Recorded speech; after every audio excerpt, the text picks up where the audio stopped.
Damos gracias a Dios por poder compartir con ustedes un estudio más de la porción del Pentateuco que corresponde a esta semana.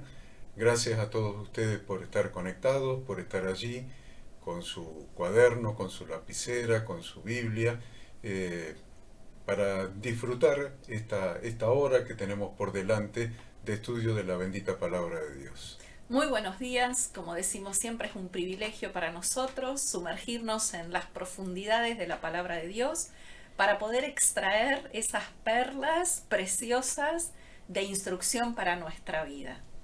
La porción de esta semana que nos corresponde es la número 38 y lleva por nombre Coré, en hebreo Koraj, y abarca del libro de Números todo el capítulo 16, 17 y 18, de 1 Samuel, capítulo 11, del 14 al 22, del libro de los Hechos, capítulo 5, del 1 al 11, y también vamos a tratar una parte del libro de Judas, del capítulo 1. Bien, así que bueno, mucho por ver, mucho por aprender. En esta porción vemos una rebelión abierta a las autoridades puestas por Dios. Fue un intento de desplazar a Aarón y a Moisés como líderes de la nación. Algo que es muy importante que entendamos es que muchas veces al leer el Pentateuco decimos, no, estas cosas fueron para otra época, bueno, lo que siempre decimos, ¿no? O que esto no aplica a nuestros días. Y la verdad que todo lo que está registrado en los sucesos del desierto son sombra profética para advertencia e instrucciones a nosotros hoy. Todo lo que vemos relatado en cada porción es para que extraigamos enseñanzas aplicables a nuestra vida. Y no lo digo yo. Fíjense ustedes, 1 Corintios 10:6 dice, mas estas cosas sucedieron como ejemplos para nosotros, para que no codiciemos cosas malas como ellos codiciaron. Y también en 1 Corintios 10:11, Pablo sigue diciendo, y estas cosas les acontecieron como ejemplo, y están escritas para amonestarnos a nosotros, a quienes han alcanzado los fines de los siglos. Sabemos y venimos estudiando en las últimas porciones, ¿no? Dios ha establecido un sistema de autoridad, designando a Aarón como sumo sacerdote y a sus hijos como sacerdotes. También sabemos que el tabernáculo era el centro de adoración y de culto a Dios y era la presencia de Dios en medio del pueblo. Todo el sistema sacerdotal que estudiamos en el libro de Levítico es un sistema de intermediación. ¿Por qué? Porque los sacerdotes eran los intermediarios entre Dios y el pueblo. Este sistema es figura y sombra de Yahshua el Mesías. Por eso 1 Timoteo 2:5 nos dice que hay un solo Dios y un solo mediador entre Dios y los hombres, Jesucristo, hombre. También podemos ver en el libro de Números, en la porción de esta semana, capítulo 18, versículo 3, que Dios mismo fue en quien estableció la prohibición para los sacerdotes de desempeñar el cargo de los levitas.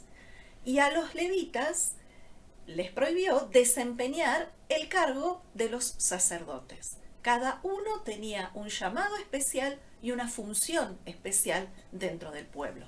¿Por qué? Porque Dios es el que llama y es Dios quien asigna una función. En este caso vemos que Coré era un levita de la familia de Coat, era el primogénito de Coat y tenía la responsabilidad de transportar y acomodar los elementos sagrados del tabernáculo. Pero él no estaba conforme con su posición y expresó queja y rebelión como desafío a la soberanía de Dios. La queja es nada más y nada menos que el orgullo expresándose a través nuestro y por supuesto oponiéndose a la voluntad de Dios. lo que Corac deseaba era la función de sacerdote. ¿Y qué hizo Coré? Convenció a los jefes de las tribus para reclamar su punto de vista ante Moisés. Lo que hace Coré es retar públicamente la autoridad de Moisés que le fue dada por Dios. Coré no solo rompió el mandamiento, sino que además llevó a otros a pecar. Coré y los 250 príncipes del pueblo pagaron el precio por su rebeldía. Luego vemos también más adelante que en este tremendo acontecimiento, y el pueblo no habiendo aprendido la lección, murmura y se levanta una nueva plaga donde van a morir 14.700 personas. Aarón, por instrucción de Moisés, se tira entre el pueblo arriesgando su propia vida y por lo tanto la plaga se detiene. Para que no duden de que Yahweh fue el que eligió a Aarón, hace florecer su vara y dice claramente que son los levitas quienes llevarán sobre sus espaldas las iniquidades del pueblo. También Coré aprovechó que otros levitas estaban desconformes por haber sido relegados a ser solamente asistentes de los sacerdotes. Interesante que este hombre, Coré, era el primo de Moisés, de Aarón y de Miriam. Era el primo. Descendiente, por supuesto, de Leví, de la tribu de Leví. Por lo tanto, tenían el honor de ser propiedad de Dios, de ser sus primogénitos. Dios había cambiado la primogenitura de cada familia de los hijos de Israel por los hijos de Leví, por los levitas. Así que tenían el honor de ser los primogénitos de Dios. Y tenían el honor de cumplir una función dentro del tabernáculo, ya sea en el transporte del tabernáculo, pero después cuando llegaran ya a la tierra prometida y se erigiera el templo, una función hacia Dios y hacia el pueblo, fundamentalmente hacia el pueblo. Entonces, realmente era un honor el que estaba sobre el Coré y sobre estos descendientes, levitas descendientes de Coat. Sin embargo, surgió en él lo que se llama envidia. Envidia, orgullo. Ada recién hablaba del orgullo. O sea, ¿qué es? Creerse más, la soberbia, creerse más de lo que uno es. Ninguno tenga más alto concepto de sí del que debe tener, dice la Escritura. Pero sin embargo, estos hombres, Coré y los 250 personas que los siguieron, tuvieron esa soberbia, ese orgullo de creerse más de lo que realmente eran, de la función que le había asignado Dios. Todo viene de una historia precedente que hemos estudiado en las últimas porciones, que es la queja, en primer lugar, segundo, la murmuración, tercero, lo que pasó con los 10 espías que entraron en los 10 de los 12, los 12 espías que fueron a inspeccionar, yo les llamo inspectores, inspectores de la tierra, fueron a inspeccionar la tierra. Probablemente Moisés estaba pensando en cómo enfrentar, cómo armar la estrategia de la toma de la tierra. Dios lo permitió para que vean que realmente era una tierra que fluía leche y miel, pero lo que vieron los 10 espías, excepto Caleb y Josué, fue a los gigantes y se sintieron como langostas. Entonces, ese no creer a la palabra de Dios, no creer en las promesas de Dios, no creer en lo que Dios dice, ha dicho en su palabra, es la siguiente rebelión. Y ahora, inmediatamente, surge esta rebelión de Coré de querer ser él el sumo sacerdote. No le gustó la función que le había dado Dios. Quería la función de Aarón. No le gustó la función que Dios le había dado. No le gustó lo que hacía. Miró y dice, esa función es más linda. Aquella función es más linda. Y entonces aspiró a tener la función de Aarón, de sumo sacerdote. Yo quiero decirles algo con relación a esto. Nosotros miramos siempre lo que hacen los demás y vemos la bendición, porque el que hace lo que tiene que hacer es bendecido, solamente, aunque sea por la satisfacción de hacer lo que tiene que hacer. Ya hay una bendición en el gozo de hacer lo que tiene que hacer. Entonces uno lo ve y entonces los otros, sin saber el precio que está pagando, sin saber el sacrificio que eso implica, quiere esa función porque ve lo superficial. La gloria, la honra de la función. Entonces, eso es lo que le pasó a Coré. Acá la Biblia nos habla de llevar el pecado del pueblo, pero Coré no estaba mirando que si tenía una función como la que anhelaba, iba a tener que llevar el pecado del pueblo. No, él veía solamente el brillo del título, el brillo del cargo. Tenemos que tener mucho cuidado con esas cosas. Sí, la verdad que Coré lo que hizo fue contagiar, ¿no? Al resto, ¿no? A estos 250 líderes más Datán y Abiram, que eran de la tribu de Rubén, los contagió. Datán, Abiram y On también, de la tribu de Rubén. A los tres los contagió en la rebelión. Exacto. Si bien Ada me decía esta mañana que On no participó después, no siguió adelante con la rebelión, de los tres descendientes de Rubén, no descendió, no participó no avanzó con la rebelión, sí Datán y Abiram, On no, pero había convencido a los tres, en realidad, había convencido a los tres. Hay una importancia muy grande en la motivación. Piensa en la motivación. ¿Cuál es la motivación de cada uno? La motivación de Coré era que era hijo descendiente de Leví, de la tribu de Leví, descendiente de Coat, uno de los tres hijos de Leví que tenían funciones en el tabernáculo, en el desierto, y los otros, Datán, Abiram y On, eran descendientes de Rubén. Rubén era el primogénito de Israel.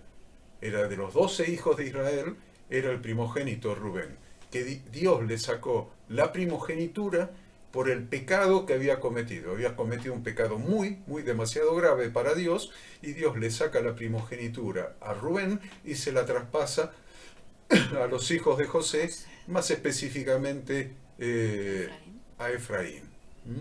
Entonces, acá había gente resentida. Gente resentida porque consideraban que tenían que tener un cargo que no tenían. Eran resentidos. Yo quiero ser el sumo sacerdote, decía Coré. Datán, Abiram y On, nosotros somos descendientes del primogénito, queremos la autoridad. O sea, acá no era solamente contra Aarón, acá era los hijos de Rubén, el liderazgo político que tenía Moisés. Y Coré, el liderazgo religioso que tenía Aarón. O sea, querían desplazar a todos. Entendamos eso. Esa fue la rebelión, fue global la rebelión. Fue una rebelión terrible, y antes de producir la rebelión trabajaron con el chisme. Antes de la rebelión. Trabajaron entre el pueblo. Entre los líderes del pueblo, ni siquiera entre la base del pueblo, entre los líderes del pueblo, y le llenaron la cabeza, como se dice en la jerga cotidiana, le llenaron la cabeza a los líderes del pueblo, para que se pongan en contra, primero para que adhieran a sus ideas y se pongan en contra de los que había designado Dios para dirigir al pueblo.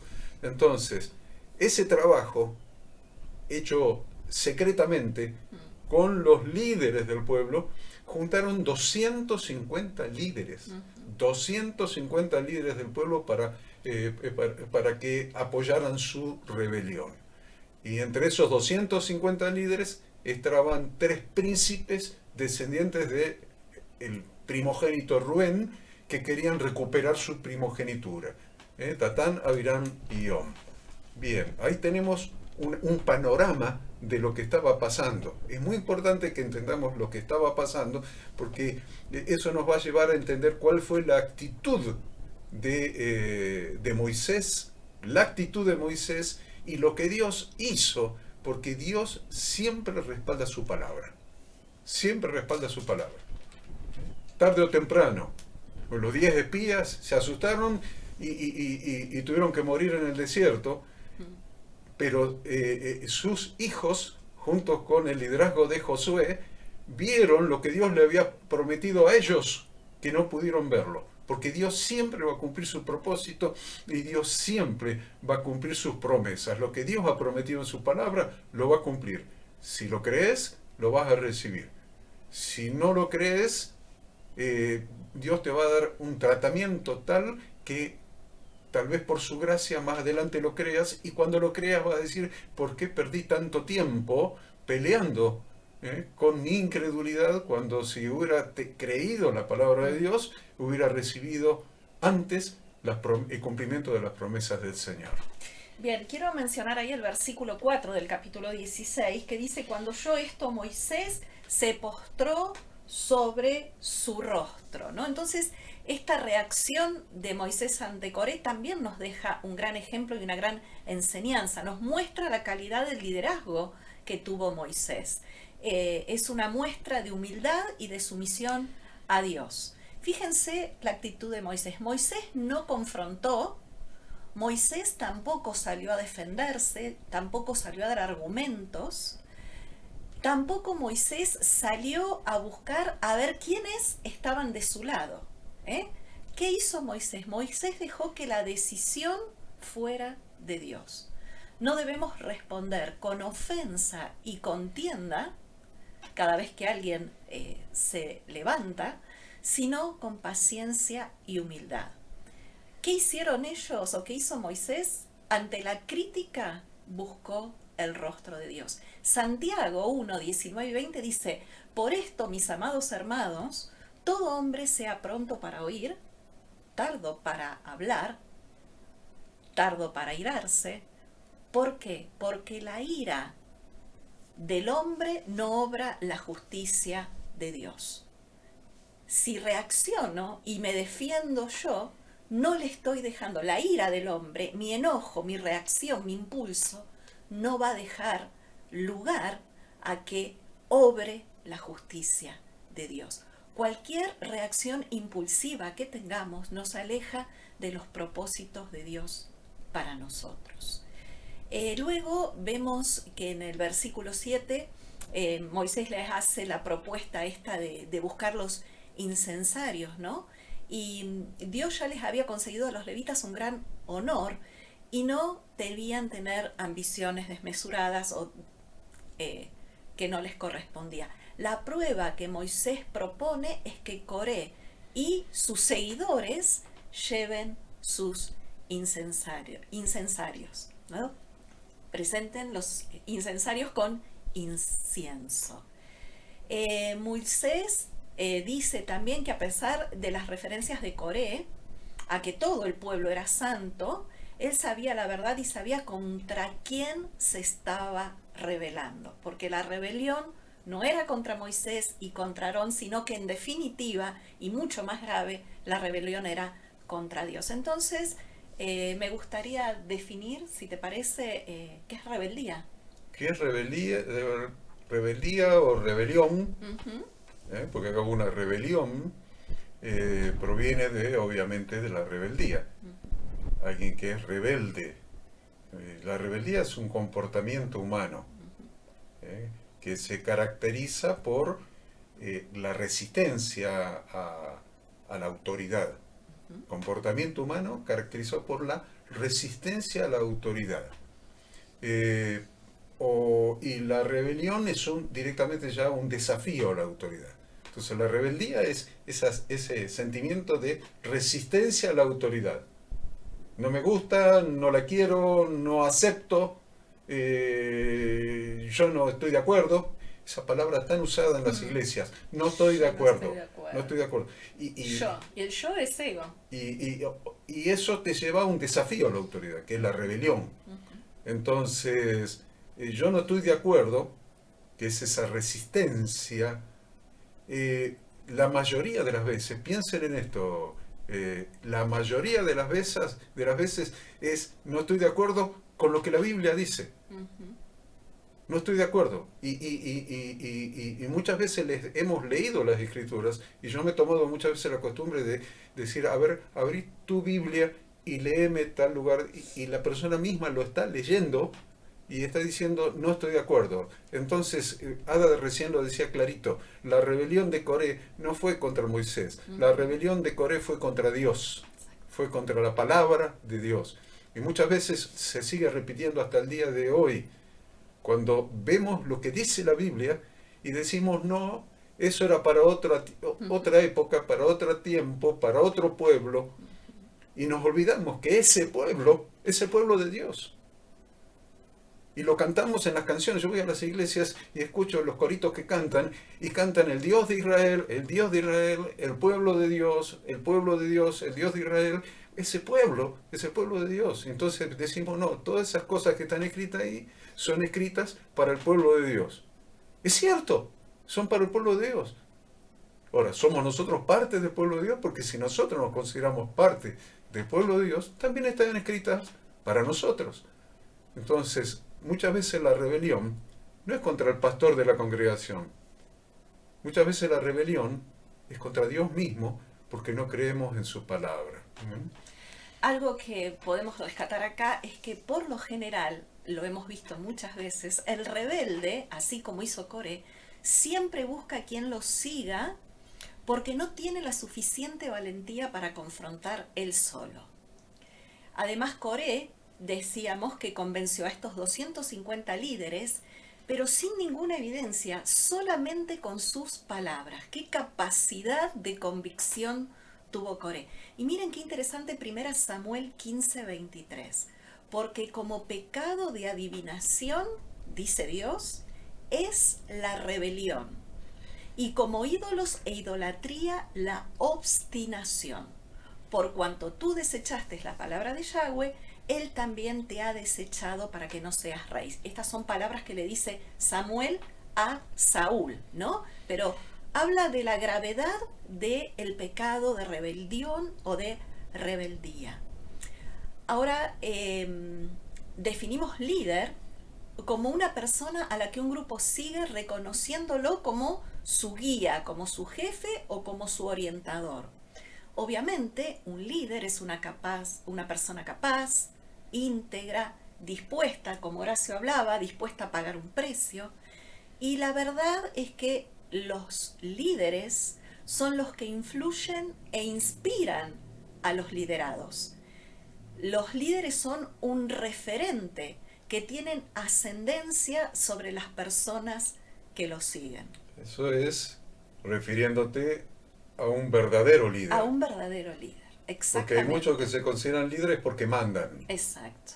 Entonces ese concepto de ejército, ese concepto militar. De que líder es quien tiene el cargo y por eso manda, no es el concepto bíblico, ni siquiera es el concepto del diccionario, el verdadero concepto de lo que es el líder. Líder es el que va adelante. Líder es el que va adelante, el que marcha adelante del grupo. Entonces, el que marcha adelante es una persona a la que todos están mirando, lo ven todos. Si va atrás no lo ven, pero si marcha adelante lo ven. Entonces, ven su ejemplo. Somos referentes. Ven lo que hacen, son referentes. Todo el mundo está viendo lo que hace y tienen alguien para imitar. Ese es el modelo pastoral del Nuevo Testamento. Siendo ejemplos de la grey. Siendo ejemplos de la grey. Eso es el liderazgo bíblico, alguien que es ejemplo, donde va adelante y todos lo están mirando y son ejemplos de la Grey. Y no solamente eso, sino que al ir adelante es el que enfrenta primero todas las dificultades. ¿Vieron? El líder va adelante.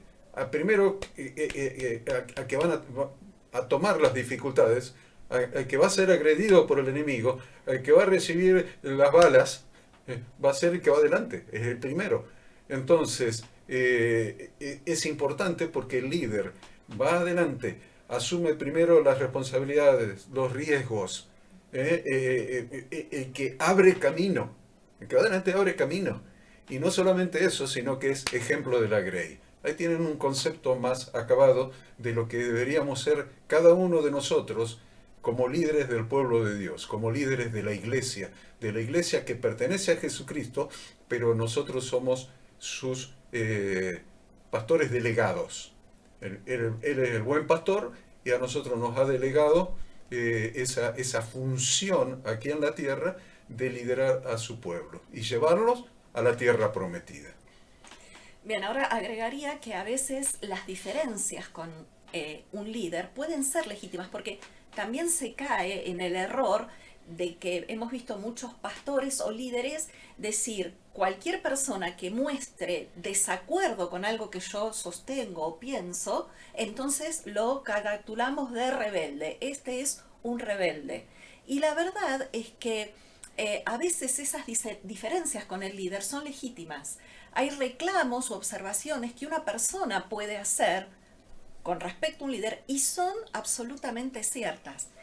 ¿Cuál es el problema grave? Cuando no seguimos los pasos bíblicos, que es hablar o confrontar en privado, a solas con esta persona que se está desviando o con quien nosotros creemos, que vemos que se está desviando. Por eso decíamos, el líder sabio es el que es capaz de escuchar, aceptar las críticas de otra persona, de no reaccionar cuando los ataques están dirigidos a él. Por eso vimos la reacción de Moisés. Moisés dice, postró su rostro. ¿Por qué postró su rostro? Estoy segura que lo hizo para orar, para buscar la dirección de Dios, y porque además Moisés sabía y conocía muy bien cómo Dios iba a reaccionar. Moisés conocía a Dios y sabía que a Dios la rebelión, el orgullo, la queja, la crítica, la murmuración, todo lo que fuimos viendo en las porciones últimas, más en esta porción, obviamente eso desata la ira de Dios, ¿no? Algo interesante que vemos después en el versículo 15 es que Moisés, ¿qué hace? Les dice que vuelvan al día siguiente. ¿Por qué? Porque les estaba dando la oportunidad de arrepentirse. El gran error de estos príncipes, Datán, Abirán, Coré, es que regresaron al día siguiente y no hicieron teshuvá, en ningún momento se arrepintieron. Vemos que les da también específicamente la oportunidad de arrepentimiento a Datán y a Abirán, porque nos relata el versículo 12 que es Moisés el que en persona va a hablar con Datán y Abirán, ¿sí? Después vemos en el versículo 20 que Dios les ofrece a Moisés y a Aarón consumir a toda la congregación, porque se despierta la ira de Dios y Dios les dice, bueno, déjenme que yo voy a accionar contra ellos, ¿sí? Y la verdad es que como verdaderos líderes espirituales, Moisés y Aarón, ¿qué hicieron? Intercedieron por el pueblo. Ellos en ningún momento buscaron la venganza personal. Nos estamos enfocando en las dos partes. En la parte que se rebeló y en la parte de los verdaderos líderes. En este caso, solamente Moisés, un tremendo líder, porque aún tomó la defensa de Aarón y dice, ¿quién es Aarón para que ustedes se anden oponiendo a él? Ustedes no se están oponiendo a Aarón. ¿Quién es Aarón? Ustedes están oponiendo contra Dios. Entonces estamos tomando las dos partes, la parte de Coré el rebelde y de Moisés el verdadero líder. Y esto es lo que está diciendo Ada ahora.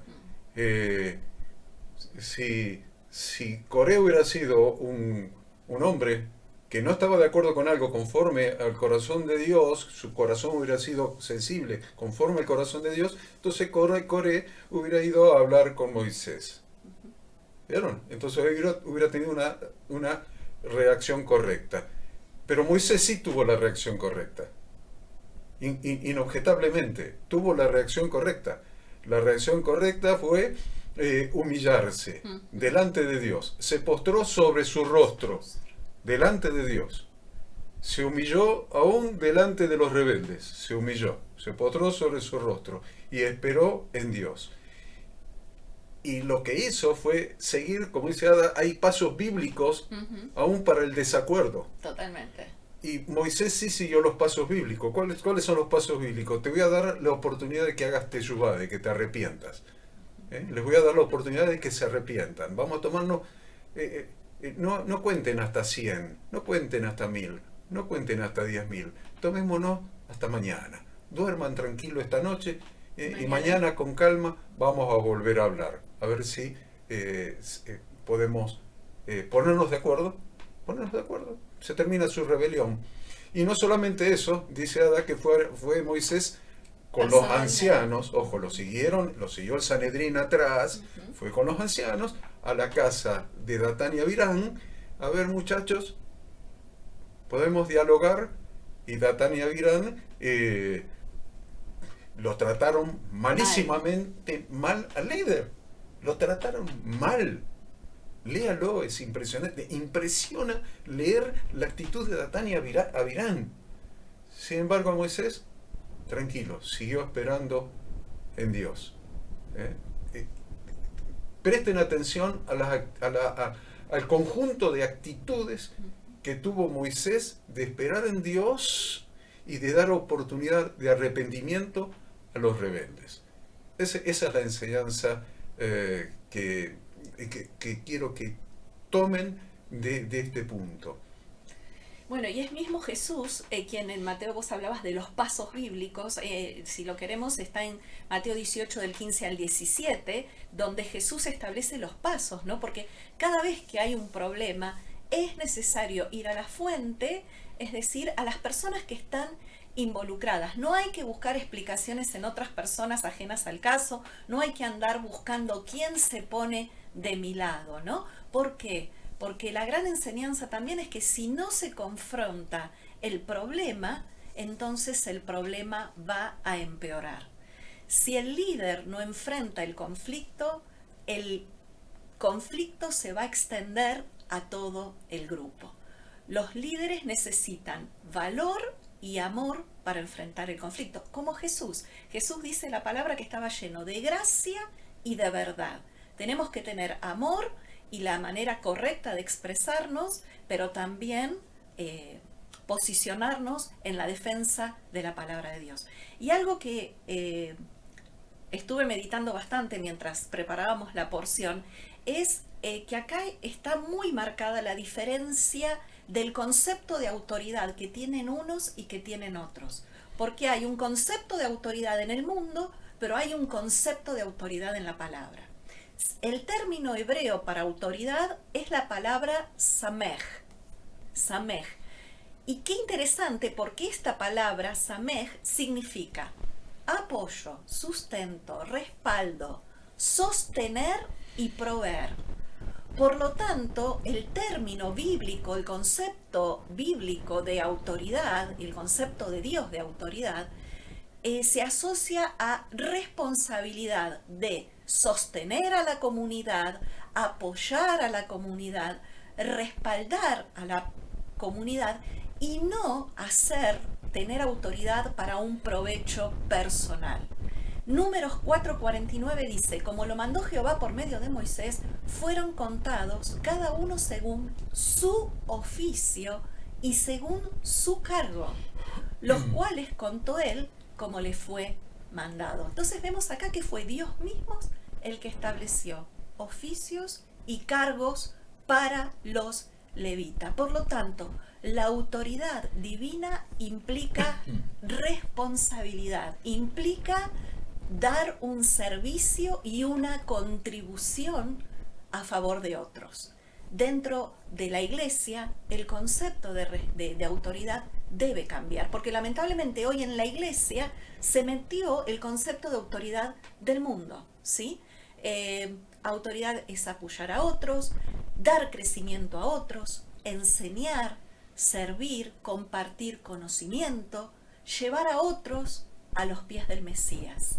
En el pueblo de Dios todos son líderes, porque fuimos llamados a ser un pueblo de reyes y sacerdotes, pero en la medida que cumplamos con la responsabilidad que nos toca a cada uno hacer. El concepto de autoridad bíblica tiene más que ver con hacer que con mandar. Totalmente. La autoridad del mundo, el concepto del mundo de autoridad es capacidad para mandar. O respaldo legal para mandar. Sin embargo, el concepto de autoridad bíblica es el derecho de hacer. Entonces, la autoridad bíblica tiene que ver con hacer, de cumplir la función. Entonces, cuando una persona puede reclamar su autoridad, como lo hacía el apóstol Pablo cuando reclamaba su autoridad como apóstol, porque él quería servir como apóstol, plantar iglesias, porque esa es la función de un apóstol, plantar iglesias donde no hay, enviado a plantar iglesias donde no las hay. Esa es la función de un apóstol. Entonces él decía, yo estoy cumpliendo la función, déjenme cumplir la función. Entonces, ¿qué es la autoridad bíblica?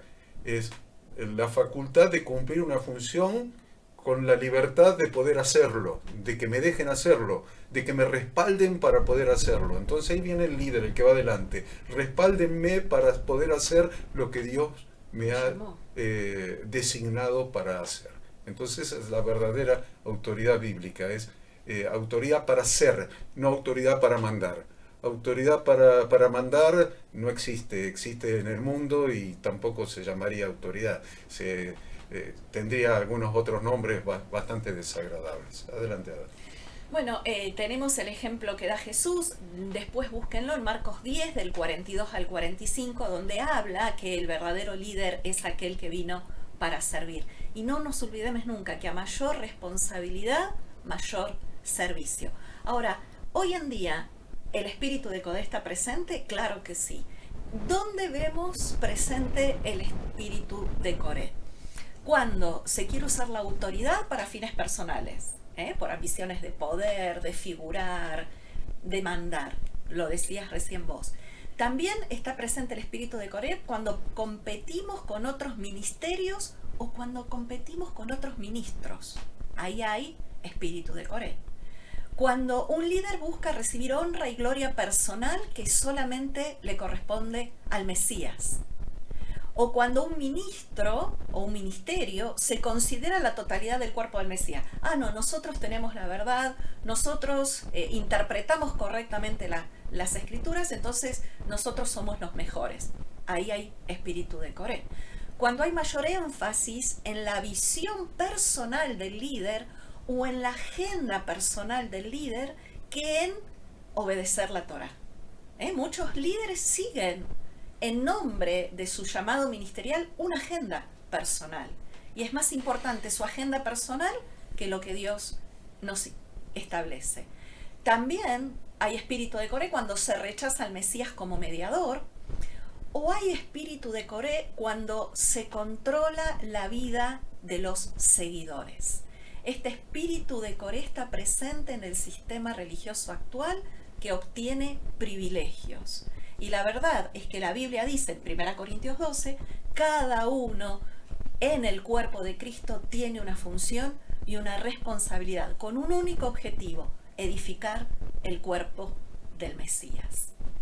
Vemos también que en esta rebelión encontramos codicia, o Horacio hablaba de envidia. ¿Y qué es la envidia? La envidia es desear, es un deseo insano de poseer lo que otros tienen.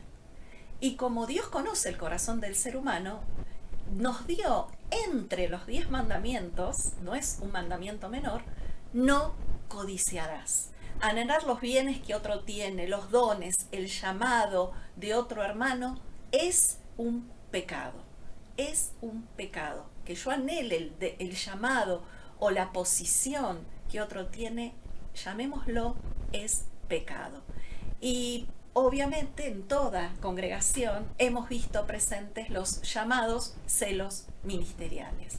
Hay una tendencia a dejarnos dominar por la iniquidad que opera en cada uno de nosotros, llamada también inclinación al mal. Esto lo explicamos muy bien en el curso de iniquidad. Y la rebeldía, los celos, la envidia son una inclinación al mal que hasta nos puede llegar a enfrentar con Dios mismo. Y ahora se hablaba de lo que venimos estudiando en las porciones últimas, la rebelión que hubo de los mismos hermanos de Moisés, etcétera, etcétera. Muchas veces el rebelde no ve con claridad porque se nubla el entendimiento y distorsiona la realidad. Los celos nublan el entendimiento. Qué interesante, ¿no? La envidia carcome los huesos, dice Proverbios 14:30. La envidia es carcoma de los huesos. Daña, no solamente daña la relación con otros, daña a la misma persona. Le produce un grado de insatisfacción, un sentimiento de insatisfacción tan profundo que le daña aún su propia salud psíquica, mental, espiritual, física. La envidia, porque la envidia está edificando, construyendo a una insatisfacción que va creciendo. Insatisfecho con lo que yo soy, quiero lo que tiene el otro. Está interesante porque la Escritura dice no codiciarás en los 10 mandamientos, ¿no? Ni la casa de tu prójimo, la mujer de tu prójimo, ni su empleado, ni su mucama, ni su auto, ni su camión, ni cosa alguna de tu prójimo, ¿no? Entonces, es interesante entender esto. Ya hemos hablado de Datán y Abirán, que Moisés lo mandó a llamar. Entonces, vamos a avanzar un poco. No vamos a avanzar con los otros capítulos. No. Este año no.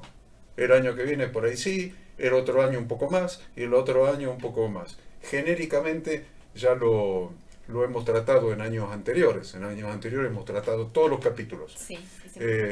Ahora estamos haciendo focos en temas que nosotros consideramos relevantes. Y también tiene las enseñanzas del pastor Enzo, que sí abarcan introductoriamente más. Él dice, estoy haciendo un resumen y habla 1 hora. Bueno, está bien, no es tan resumen. Les recomendamos que lo vean. Que vean no solamente el resumen de 1 hora, sino el ampliado. Entonces, les recomendamos, métanse ahí en la página enzodomínguez.com y vea muy edificantes estudios que nos da el pastor Enzo. Quisiera del capítulo 16 mencionar el versículo 15 también, que dice: Moisés se enojó en gran manera y dijo a Yahweh, no mires a su ofrenda, ni aun un asno he tomado de ellos, ni a ninguno de ellos he hecho mal. Estas son palabras muy similares. Van a ver que estas palabras están relacionadas con Primera de Samuel, que es cuando Samuel habla al respecto, ¿no? Él está haciendo su discurso de despedida y Samuel defiende de alguna manera su posición.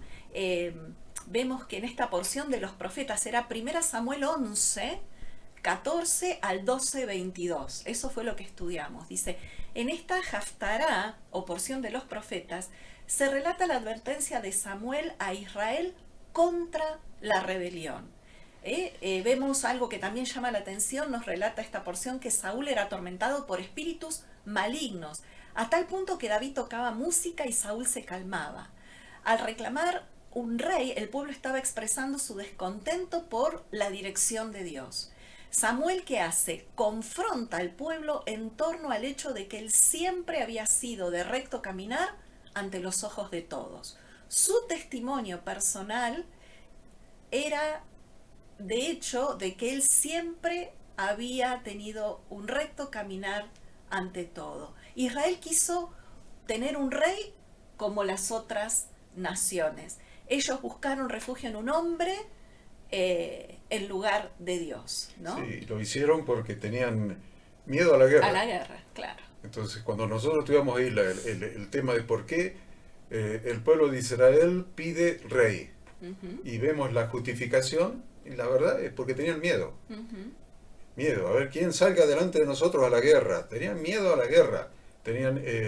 Entonces, ya los demás pueblos tienen un rey que sale con ellos a la guerra, y nosotros no tenemos un rey que nos dirige en la guerra, que establece la estrategia, por dónde tenemos que ir, cómo nos tenemos que armar, cómo tenemos que marchar. ¿Saben lo que es eso? Eso no es se lo tomó como contra él el profeta Samuel, que fue el último juez de los jueces. Se lo tomó que estaban rechazándolo a él, y Dios le dijo, no te están rechazando a vos. Otra vez me están rechazando a mí. A mí. Ellos quieren un rey que los mande, pero el rey era yo, que hablaba a través de los profetas, y tenía los profetas y tenía los jueces que juzgaban las situaciones, y ellos ahora quieren a alguien porque tienen miedo a la guerra y no tienen confianza en mí. La implicancia es la falta de confianza. La falta de confianza. Entonces Moisés decía, ¿qué hizo? Moisés oró a Dios y dijo, yo no le tomé ni un asno a estos tipos. No tienen nada que decir de mí. Ni un asno. Nunca me enseñoreé sobre ellos. ¿Qué les saqué? Los coimié, les saqué algo, les pedí algo, les pedí, ni siquiera diezmos les pedí, no les pedí nada, porque después en esta misma porción se establecen los diezmos para los levitas, sí, y las ofrendas para los sacerdotes. Entonces Moisés, ni eso siquiera, no les pedí nunca nada. Sin embargo, no me quieren, no quieren seguir las instrucciones que Dios da a través mío. No lo quieren. Bueno, y a Samuel Dios lo tiene que consolar y decirle, no es contra vos. Ahí lo que quiero rescatar es que la rebelión de Coré fue clara y abierta, ¿sí? No hay duda de eso. Pero la rebelión que se disfraza puede ser aún más nociva porque adormece el alma con justificaciones que parecen lógicas. Ahí la justificación era, queremos un rey como los otros. Entonces, siempre o generalmente estas rebeliones que se disfrazan son también muy delicadas o muy comprometidas. Nocivas, exactamente. ¿Por qué? Porque el ser humano tiende a eso, como decimos siempre. Vamos siempre a encontrar un motivo para justificar nuestras acciones. Y acá nos podríamos preguntar por qué solamente aprendemos de nuestros errores a través de las pruebas. Si son tan claras las instrucciones de Dios, ¿por qué no optamos por obedecer? La iniquidad, de la que hablábamos hace un rato, o inclinación al mal, es nuestra enemiga porque siempre nos está impulsando a hacer lo que no es correcto o que es contrario a la voluntad de Dios. Es por eso que semana tras semana estudiamos. ¿Para qué? Para saber solamente no, para descubrir la voluntad de Dios y que su Santo Espíritu sea el que nos guíe. Y como decíamos al principio, para aprender, que sean ejemplo para nosotros y para nuestras vidas. Es una lucha diaria en la que tenemos que trabajar constantemente. Nuestro deseo hacer las cosas a nuestra manera. Bueno, ese fue el gran problema de Coré. Y ustedes que han leído durante la semana estos capítulos, del 16 al 18, vieron cómo terminó Coré. ¿Cómo terminó? Coré terminó siendo tragado por la tierra, vivo. Él y su familia, y Datán y Abirán y sus familias, y los 250 príncipes de Israel se pararon a las puertas de sus tiendas, se abrió la tierra, y la Biblia lo expresa como que descendieron vivos al Seol. En realidad descendieron vivos al Seol, sí, se abrió la tierra y cayeron en la rajadura de la tierra para abajo.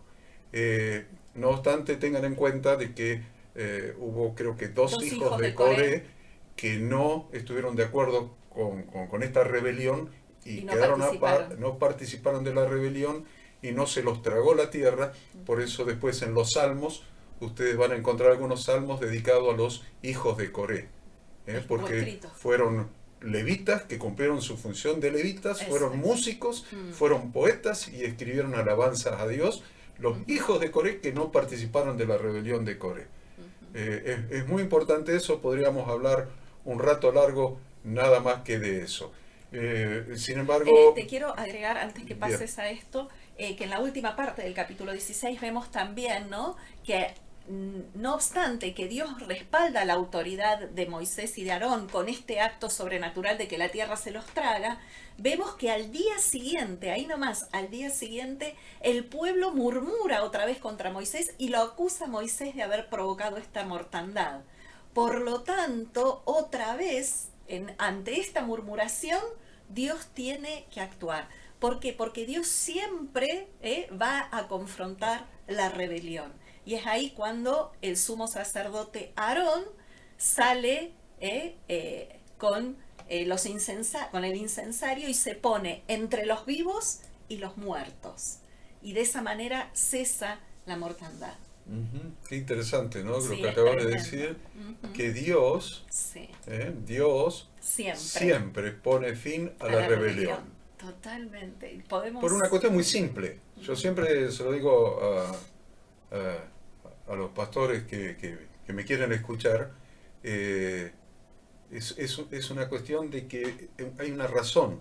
La iglesia es de Cristo. La iglesia es del Señor. La iglesia es del Señor. Se lo dijo a Pedro. Pedro, ahora te voy a cambiar el nombre. Era Simón, ahora te pongo Pedro. Cefas, y sobre esta roca edificaré mi iglesia. Lo dice el apóstol Pablo en Hechos capítulo 20, la iglesia la cual él compró con su sangre. O sea, siempre es, y lo tenemos también, creo que en Efesios 5, cuando habla de que la iglesia es su cuerpo. La iglesia es de él. La iglesia es de él. Entonces, por un tiempo puede haber un desparramo. Por un tiempo. Pero ¿saben quién edifica su iglesia? Dios. Él edifica su iglesia. Y él pone orden. Entonces, por más que haya algún tipo de desavenencia o de desorden momentáneo por X circunstancia, ustedes van a ver que Dios es quien está detrás del orden. Dios es un Dios de orden. Y Jesús es el que edifica la iglesia.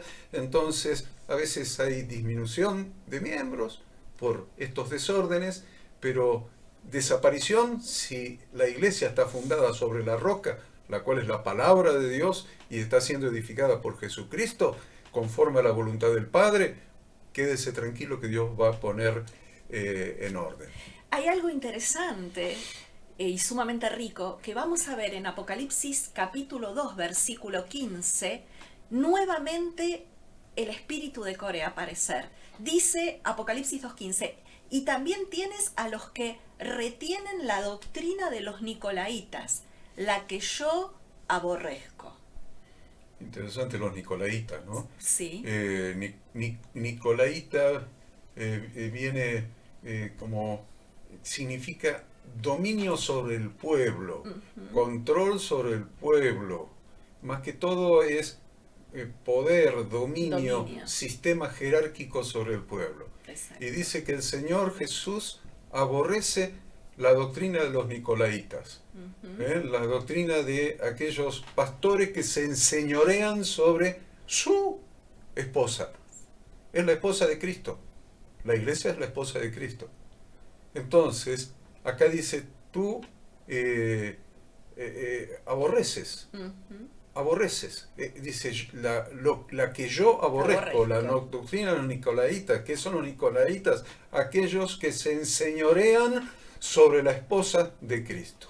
Que en definitiva es un concepto de autoridad, como decíamos, opuesto al concepto de autoridad bíblico. Ellos creían en la autoridad como poder, como dominio, como manipulación y como control, mientras que Jesús nos enseña el modelo de autoridad del servicio. es interesante que los nicolaitas creían que la autoridad se basaba en el poder. Claro. Yo soy el pastor. Ujú. ¿Listo? Se hace lo que yo digo. Es lo que yo digo. Bueno, y con este invento de los apóstoles como autoridad, cuando realmente los apóstoles son enviados, quiere decir apóstol enviado, a plantar iglesias donde no las hay. Es el trabajo más sacrificado de todos, se los aviso. Todo el que ha plantado una iglesia desde cero, donde no hay, donde no hay, sabe lo que es el trabajo de apóstol, sabe lo sacrificado que es plantar una iglesia, comenzar una obra. Es el trabajo de los apóstoles. Entonces, hay gente que se enseñorea, basa su autoridad en el poder, en el control, en el dominio, en un sistema jerárquico. En manipulación. En manipulación. Entonces, esa doctrina de los nicolaitas, Jesús la aborrece. Y eso es lo que está diciendo Apocalipsis 2.15. Y bueno, y para terminar, sí o sí, aunque nos pasemos unos minutitos, quisiera explicar lo de Judas, capítulo 1. Bueno, es sumamente rico esta reflexión, ¿no? Esto lo consideramos en el Nuevo Testamento. Ya hemos hablado de 1 Samuel, debe haber sido en la Haftará. Haftará quiere decir conclusión. Conclusión. La palabra Haftará en hebreo, conclusión. Sin embargo, nosotros, los que hemos recibido a nuestro Redentor en nuestro corazón, a Jesucristo, le hemos agregado lo que se llama Brit Hadashah o Nuevo Testamento, la porción del Nuevo Testamento también, y esta la vamos a encontrar en este caso en Judas, capítulo 1, bueno, el único capítulo que tiene, de los versículos 3 al 16. Y tenemos tiempo de hablar un poquito con esto. Yo se los voy a leer, Ada se los va a explicar, pero yo se los voy a leer porque ya solamente con las lecturas nos estamos dando cuenta de lo que es la rebelión dentro de la iglesia. La rebelión dentro de la iglesia. A ver, dice: amados, por la gran solicitud que tenía de escribiros acerca de nuestra común salvación, me ha sido necesario escribiros, exhortándoos que contendáis ardientemente por la fe que ha sido una vez dada a los santos. Porque algunos hombres, algunos Coré más los 250 más Datán y Abiram, algunos hombres han entrado encubiertamente, los que desde antes habían sido destinados para esta condenación. Hombres impíos que convierten en libertinaje la gracia de nuestro Dios. Y niegan a Dios, el único soberano, y a nuestro Señor Jesucristo. Mas quiero recordaros, ya que una vez habéis sabido, lo que alguna vez habéis sabido, que el Señor, habiendo salvado al pueblo, acá miren, ahí está la relación, ¿ve? Habiendo salvado al pueblo, sacándolo de Egipto, después destruyó a los que no creyeron, se los tragó la tierra. Y a los ángeles que no guardaron su dignidad, sino que abandonaron su propia morada, los ha guardado bajo oscuridad en prisiones eternas, para el juicio del gran día, como Sodoma y Gomorra, y las ciudades vecinas, las cuales, de la misma manera que aquellas, habiendo fornicado e ido en pos de vicios contra naturaleza, fueron puestas, por ejemplo, sufriendo el castigo del fuego eterno. No obstante, de la misma manera también, estos soñadores mancillan la carne, rechazan la autoridad y blasfeman de las potestades superiores.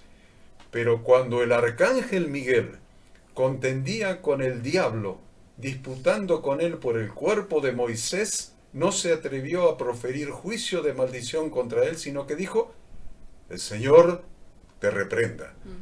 Pero estos Corés, más los 250, más Datán y Abiram, modernos, actuales, que se meten en las iglesias, estos blasfeman de cuantas cosas no conocen, y en las que por naturaleza conocen, se corrompen como animales irracionales. ¡Ay de ellos! Porque han seguido el camino de Caín y se lanzaron por lucro en el error de Balaam y perecieron en la contradicción de Coré. Estos son manchas en vuestros ágapes, que comiendo impúdicamente con vosotros se apacientan a sí mismos, nubes sin agua, llevadas de acá para allá por los vientos, árboles otoñales sin fruto, 2 veces muertos y desarraigados, fieras ondas del mar que espuman su propia vergüenza, estrellas errantes para las cuales está reservada eternamente la oscuridad de las tinieblas. De estos también profetizó Enoc, séptimo desde Adán, diciendo: he aquí, vino el Señor con sus santas decenas de millares para hacer juicio contra todos y dejar convictos a todos los impíos de todas sus obras impías que han hecho impíamente, y de todas las cosas duras que los pecadores impíos han hablado contra él. Estos son murmuradores, querellosos, que andan según sus propios deseos, cuya boca habla cosas infladas, adulando a las personas para sacar provecho. Por favor, hace una explicación de esto, aunque nos pasemos lo que sea, porque esto es la expresión de la rebelión de Coré en el Nuevo Testamento y en nuestra realidad contemporánea, actual.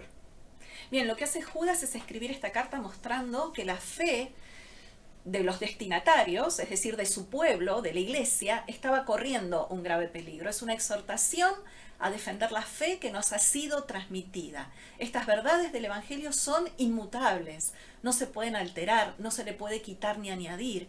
Judas declara de dónde partía el peligro grave contra la fe.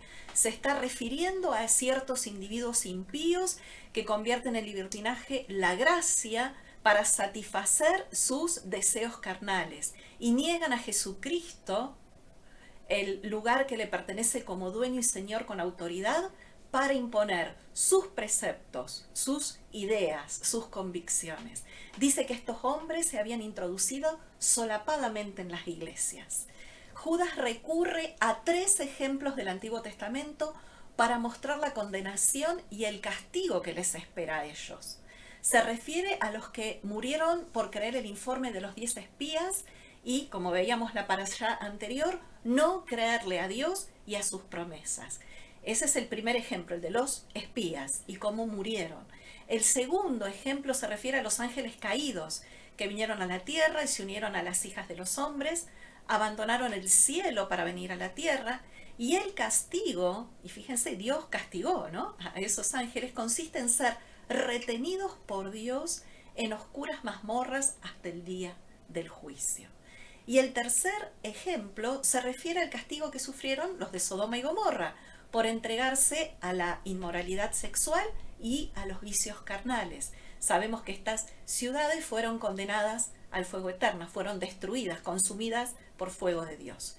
Y luego que Judas cita estos 3 ejemplos del Antiguo Testamento que nos dan una enseñanza, Judas describe las características de estos falsos maestros, de quienes también destaca su carnalidad.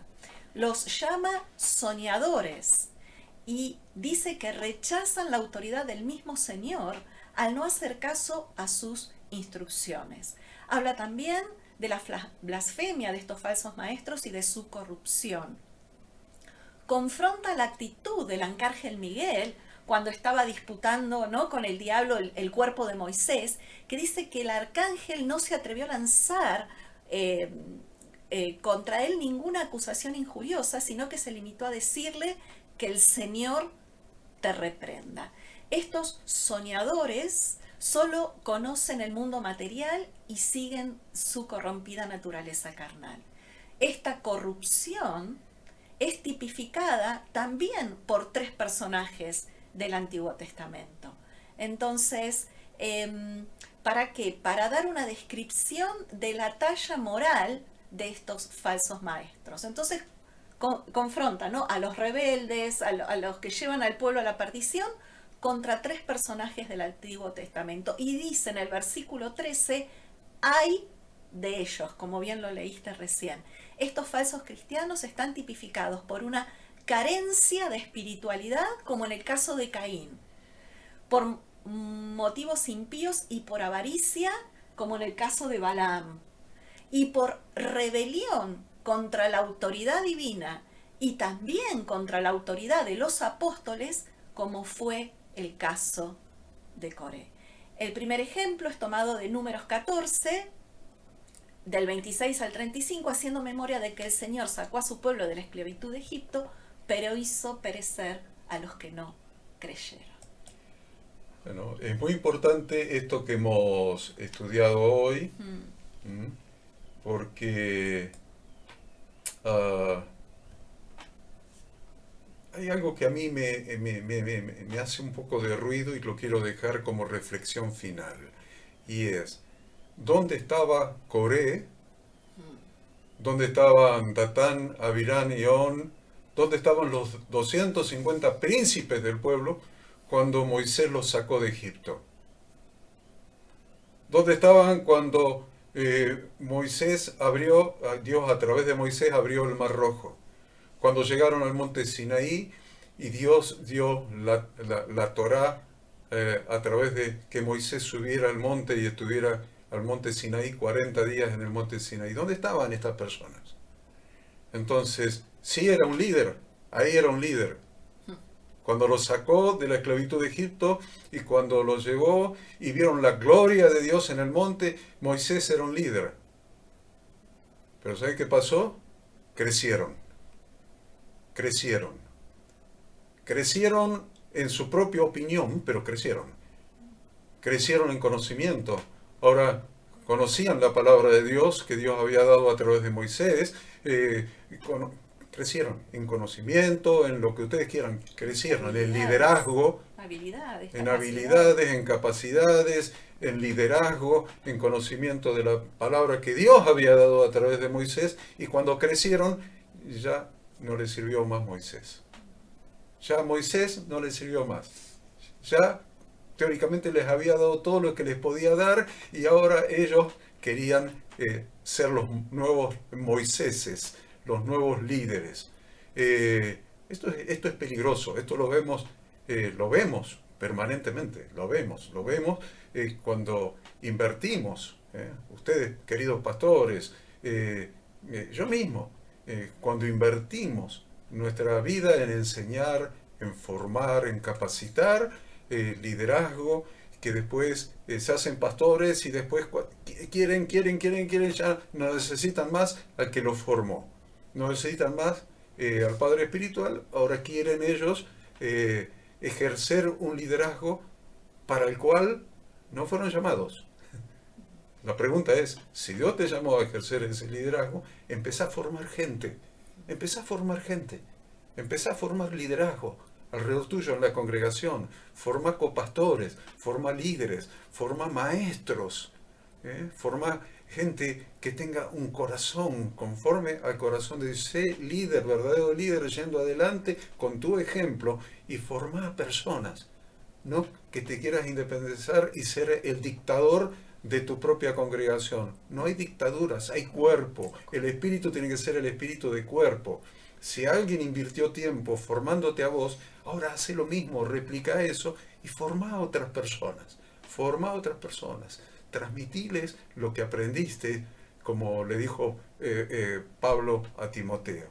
Esto es mi reflexión final, porque yo los veo a Coré, Datán, Abirán, a todos estos 250 que ni levantaron la cabeza cuando estaban recibiendo la bendición de Dios a través de Moisés.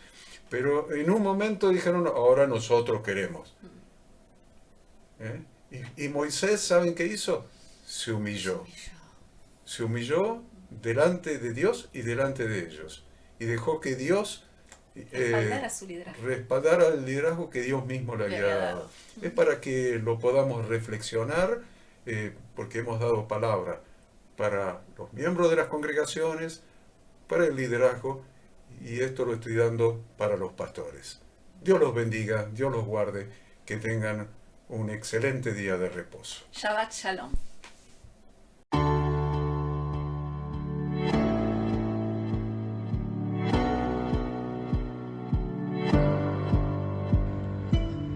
Queremos que tú también conozcas esta herramienta que durante los últimos 18 años ha sido útil para las iglesias de todo el mundo de habla hispana, capacitando cientos de siervos de Dios.